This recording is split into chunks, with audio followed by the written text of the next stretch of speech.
Hello students, welcome back to my YouTube channel class 10th champion. आज हम लोग class 10th की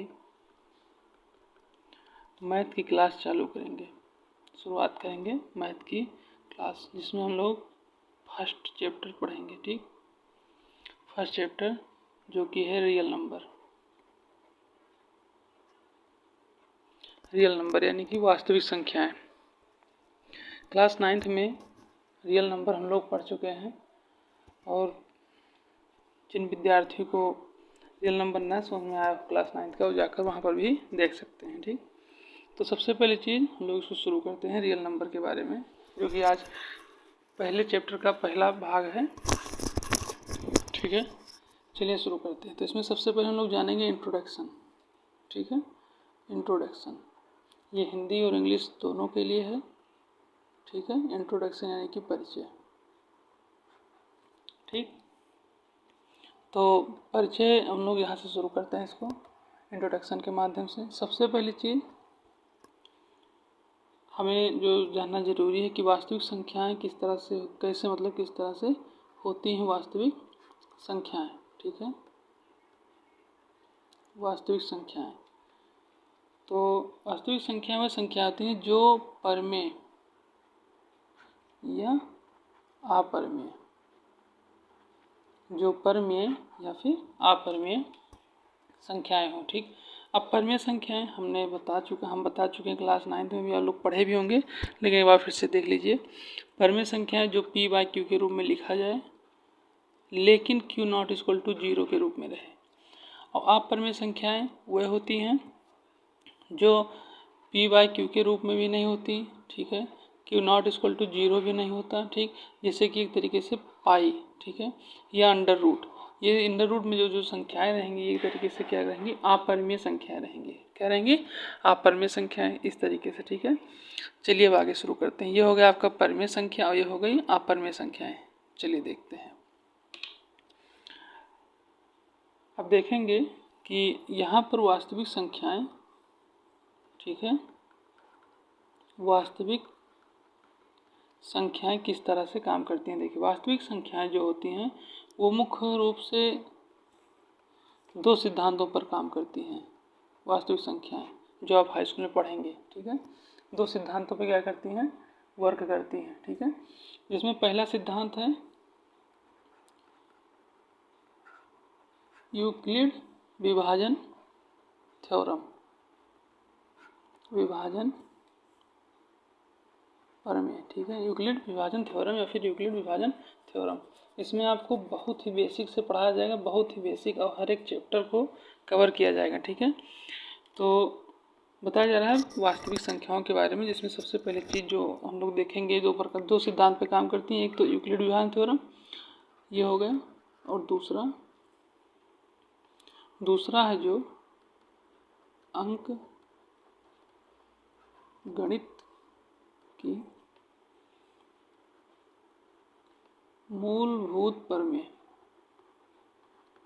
ठीक, अंक गणित के मूलभूत प्रमेय के रूप में काम करती है। ठीक है, यही दो चीज़ों को हम लोग को इसमें पढ़ना है। ठीक है, यानी कि दो सिद्धांतों पर वास्तविक संख्या काम करती हैं। एक होती है यूक्लिड विभाजन थ्योरम और एक होती है अंक गणित की मूलभूत प्रमेय। ठीक है, चलिए अब आगे देखते हैं। ठीक, तो इसमें हम लोग चीज़ों को समझने के, ठीक है, कि किस तरीके से यूक्लिड का विभाजन होगा, कि प्रमेय कैसे काम करेगी, कैसे अंकगणित की मूलभूत प्रमेय काम करेगी।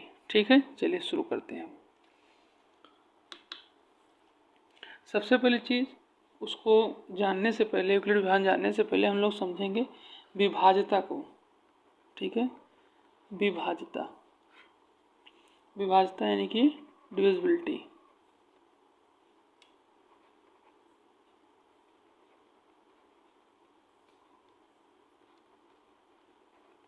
ठीक, समझेंगे डिविजिबिलिटी यानी कि विभाज्यता। तो इसमें ये क्या चीज़ होती है विभाज्यता, सबसे पहले जानेंगे। देखिए, यहाँ पर देखेंगे कि a व b दो क्या हैं, पूर्णांक हैं। ठीक है, दो पूर्णांक हैं, और यहाँ पर b जो है वो 0 के बराबर नहीं हो सकता। ठीक है, और क्योंकि b जो है वो a को विभाजित करता है, विभाजित करता है, ठीक है। क्या करता है? विभाजित करता है, ठीक है। तो इस प्रकार यहाँ पर a equal to B C हो जाएगा, ठीक। और ये अभी लोग हमने समझे क्या चीज़ होती है। देखिए ये दिया गया है जो a है यहाँ पर, ये है एक तरीके से भाज्य, ठीक। और b में क्या दिया गया है? भाजक, ठीक। ये है भाज्य और b में दिया गया है भाजक, ठीक। और c जो है इसमें वो है भागफल। क्या है? भागफल। a है भाज्य, भाजक और भागफल, ये दिया गया है, ठीक। तो यहाँ पे हो गया, ये हो गया भागफल, ये हो गया भाजक और ये है भाज्य। अब इसको हम लोग देखेंगे कैसे काम करता है। देखिए जैसे a लिखा है a equal to B into C, ठीक है। चलिए देखते हैं, इसको आप उतार लीजिएगा, ठीक है। और पेन कॉपी लेकर बैठिए कि जो इसमें बताया जो आप उसको उतारते रहिए, ठीक है। चलिए देखते हैं। देखिए जैसे यहाँ पे बताया गया कि a equal to B into C, A equal to B into C के रूप में दिया गया है। अब यहाँ पर अभी हमने बताया कि a जो है, ठीक है, वो क्या है? वो भाज्य है। क्या है? भाज्य है। और b इक्वल टू क्या है? भाजक है, ठीक। और c क्या है? भागफल, ठीक है। c क्या है? भागफल है।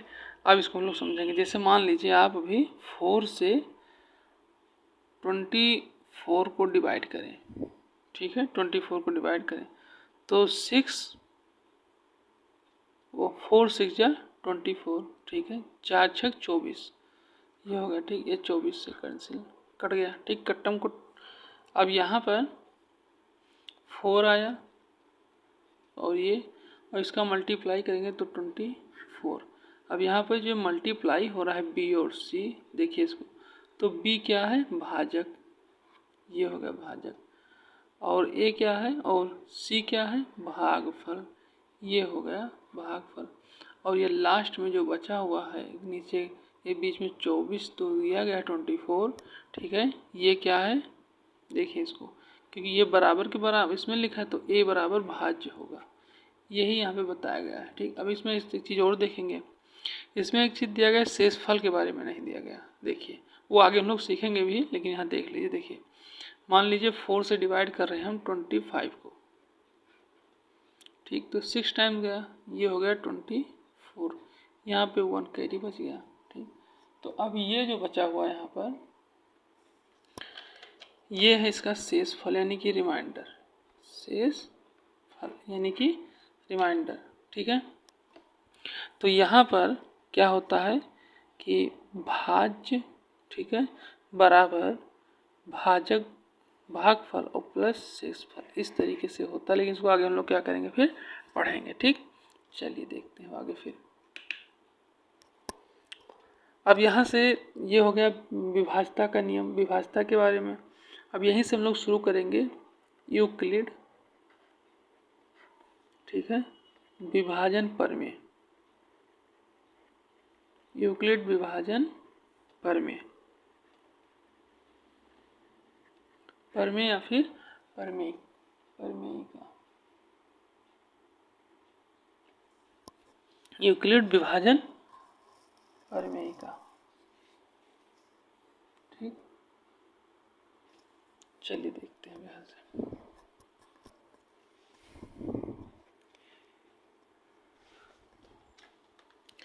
अब यहाँ पर विभाजन प्रमेय के अनुसार यानी कि विभाजता के नियम के अनुसार अब हम लोग इसको देखेंगे। सबसे पहले बता दें कि इसके अनुसार हम लोग क्या करेंगे। इस यहाँ देखिए, इसके अनुसार सबसे पहले कि प्रत्येक धनात्मक पूर्णांक, इसको कहा जाता है इंग्लिश में पॉजिटिव इंटीजर्स, प्रत्येक धनात्मक पूर्णांक, ठीक है, यानी कि पॉजिटिव इंटीजर्स, ठीक है। और उनके साथ में नेचुरल नंबर यानी कि प्राकृतिक संख्याएं, ठीक है, नेचुरल नंबर यानी कि प्राकृतिक संख्याएं। और अभी जैसे कि हमने बताया था, ये इतनी संख्याएं, मतलब ये एक तरीके से संख्याएं जो धनात्मक पूर्णांक रहे, नेचुरल नंबर रहे, और 5 से डिवाइड किया जाए 26 को, तो 5 5 जा 25, 25 और ये 1 कैरी के रूप में आ गया, ठीक। अब इसी तरीके से यहाँ पर अगर देखा जाए तो अभी हम लोग जो फार्मूला पढ़े थे A = B × C, अब यहाँ पर प्लस आर को भी ऐड किया जाएगा। क्या किया जाएगा? प्लस आर को। अब यहाँ ए का मतलब हो जाएगा आपका भाज्य, ठीक है, जिसको इंग्लिश में कहा जाता है डिविडियंट, ठीक है, डिविडियंट, ठीक। और बी का मतलब क्या हो जाएगा? भाजक, ठीक है, भाजक मतलब डिवाइजर। और यहाँ पर सी का क्या होगा? सी की जगह पे यहाँ पर क्यू को लिया जाएगा। बी सी की जगह पर यहाँ पर क्या लिया जाएगा? क्यू को, बी क्यू, ठीक है। और क्यू की जगह पर कॉन्टिन्यूएंट, ठीक।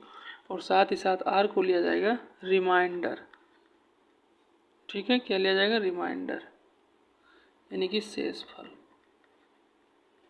अब ये है इसका शेषफल, ठीक। और ये इसका क्या है? भाज्य, ठीक। ये क्या है? इसका भाजक। ये क्या है? भागफल। ये क्या है? रिमाइंडर, ठीक है। इस तरीके से उसको बताया गया है। यहीं से शुरुआत होती है किस चीज़ की? यूक्लिड विभाजन की थ्योरम की, ठीक, यूक्लिड विभाजन थ्योरम के लिए। चलिए, जो आपको समझ में ना है उसको आप कमेंट बॉक्स में तुरंत डालिएगा, ठीक। चलिए अब आगे टॉपिक शुरू करते हैं, ठीक है। चलिए अब आगे यूक्लिड विभाजन थ्योरम के अनुसार चीज़ों को हल करेंगे, मतलब कई क्वेश्चन लगाएंगे जिससे आप लोगों को भी समझ में आए, ठीक।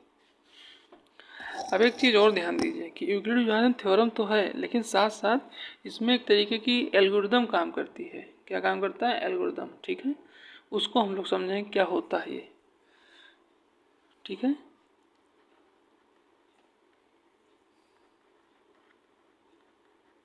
यूक्लिड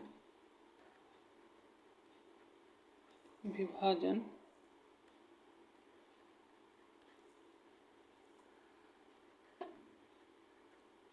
एल्गोरिदम, ठीक है। चलिए इसको शुरू करते हैं, इसको समझेंगे क्या चीज़ होती है। देखिए, बताया जाता है कि जब यूक्लिड विभाजन की प्रमेय यानी कि प्रमेय के हिसाब से हम लोग चीज़ों को देखते हैं तो शुरू में बताया कि ये दो सिद्धांत पर काम करता है। क्या करता है? दो सिद्धांतों पर ये वर्क करेगा, ठीक। पहला यूक्लिड विभाजन पर और दूसरा भी आपको पता है अंकगणितीय सिद्धांत पर काम करेगा, ठीक है। तो उसी तरीके से अब अंकगणितीय सिद्धांत में क्या क्या हो सकता है? जैसे हमारा आता है HCF, ठीक है। HCF का फुल फॉर्म क्या होता है? HCF का फुल फॉर्म हाईएस्ट, ठीक है, हाईएस्ट कॉमन, ठीक है, फैक्टर, ठीक।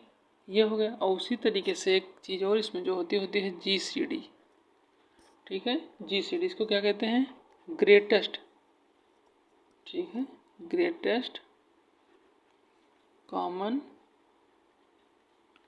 डिवाइजर। क्या कहते हैं इसको? डिवाइजर, GCD, ठीक है। ये होता है डिवाइजर। तो एल्गोरिदम जो होती है वो इसी तरीके से वर्क करती है, यानी कि सबसे पहले HCF फिर GCD, मतलब एक तरीके से कौन सा कॉमन इसमें दिया गया डिवाइजर के रूप में, ठीक।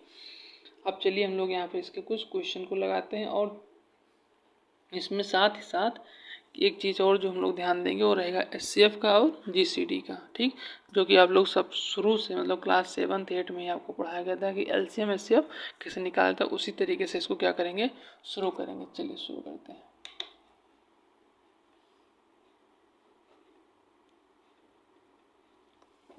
ठीक।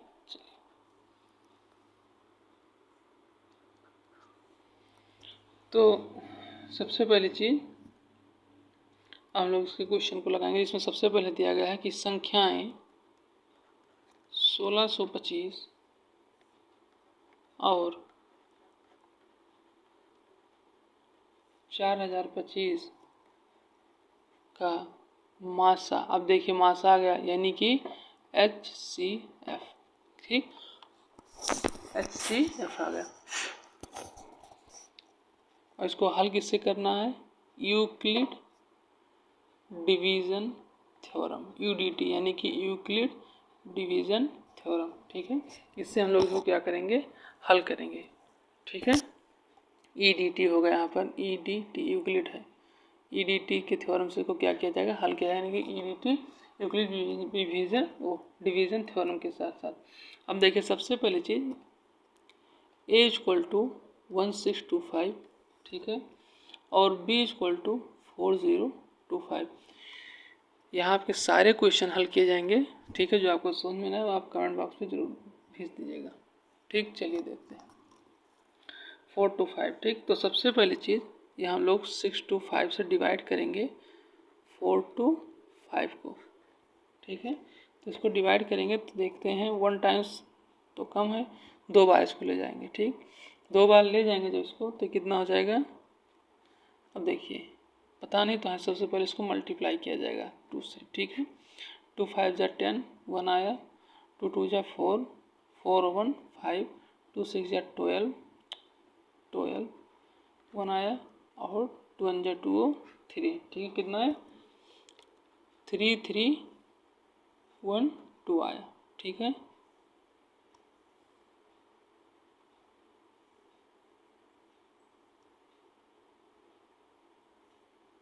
ठीक, चलिए अब आगे इसको करते हैं, ठीक है।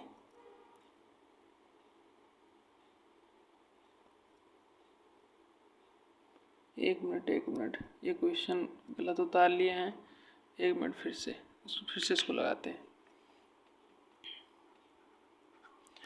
ये दिया है क्वेश्चन 1656, एक संख्या है, और 4025 का मासा ज्ञात करना है यूक्लिड डिवीज़न थ्योरम के माध्यम से, ठीक। अब आप इसको हम लोग हल करेंगे तो 5 6, ये हो जाएगा 4 to 5, ठीक। ये 2 टाइम्स जाएगा, ठीक है, तो कितना आएगा 3 3 1 2, ठीक है। और इसको सब्ट्रैक्ट करेंगे तो ये आएगा 7 1 3, कितना आएगा 7 1 3 आएगा। इसको इस तरह से हल करेंगे, ठीक है, 7 1 3। अब वही formula A = BQ + R, A = BQ + R, उसी तरीके से इसको हल किया जाएगा। तो यहाँ पर एक एक वैल्यू रखेंगे। सबसे पहले A की वैल्यू जो हमें रखनी है वो 4025, ठीक। तो इसमें मल्टीप्लाई करेंगे 1656 गुणे 2 + 713। देखिए इसी फार्मूले पर बेस्ड है, ठीक। 1656 गुणे 2 + 713 इसी फार्मूले पर बेस्ड है, और ये पूरा हल करने पर यही आंसर आएगा, ठीक। देखिए इसी फार्मूले पर क्या है बेस्ड, ठीक। ये हो गया आपका। अब इसको और हम नीचे तक जाते हल करते रहेंगे, तो ठीक है। चलिए ये एक तो स्टेप ये हो गया, अब दूसरा इसी के आगे हल करते हैं, ठीक। चलिए देखिए, जैसा कि अभी हम लोग हल किए थे इस क्वेश्चन को, तो यहाँ पर 1656 को हम लोग भाग करेंगे 713 से, जो कि उसका रिमाइंडर आया था। तो 713 से डिवाइड करेंगे 1656 को, ठीक है। तो ये 2 टाइम्स जाएगा तो कितना आएगा 1426, ठीक। और इसको सब्ट्रैक्ट करेंगे तो 230 आएगा, ठीक। अब यहाँ पर यह चीज़ देखेंगे फिर से 1656 = ठीक है 713 × 2 + 213, ठीक। ये हो गया। अब यही चीज़ फिर यहाँ आगे बढ़ेंगे, ठीक है। अब यहाँ हम लोग 713 को डिवाइड करेंगे 230 से, ठीक है। तो 230 divided by 713 divided by 2, 2 times 3 times जाएगा, ठीक है। 619, और ये हो जाएगा 690 आएगा, 230 ये बचेगा, ठीक है। तो 713 के साथ फिर जब इसको हम लोग हल करेंगे तो 230 × 3 + 23, ठीक है। अब ये 713 यहाँ पे आ जाएगा, ठीक। अब आगे फिर इसको हल करते हैं, चलिए देखते हैं। फिर उसके बाद 230 को हम लोग भाग करेंगे 23 से, तो 23 डिवाइडेड बाय 200 213, 10 टाइम्स डिवाइड होगा 23 आएगा, ये कट जाएगा और ये 0 से 0 कट जाएगा, ठीक है। तो यहाँ पर इसका जो HCF है 1656 और 4025 कितना हो गया 23, ठीक है। इसका क्या है, HCF है, ठीक। ये एक क्वेश्चन हल हुआ हम लोग का यूक्लिड विभाजन थ्योरम के माध्यम से। अब एक क्वेश्चन हम आपको दे रहे हैं, उसको आप लगाइएगा, नहीं लगे तो आप बताइए, उसको फिर से बताया जाएगा, ठीक है। 196 3822, ठीक है, का HCF यानी कि मासापा निकालना है किसके माध्यम से, EDT, यूक्लिड डिवीजन थ्योरम के माध्यम से, ठीक है। इसको आप लगाइएगा, ठीक। और अगर आपको कोई इसमें समस्या होती है तो आप कमेंट बॉक्स में ज़रूर भेजिएगा और चैनल को शेयर और सब्सक्राइब करिएगा। Thank you.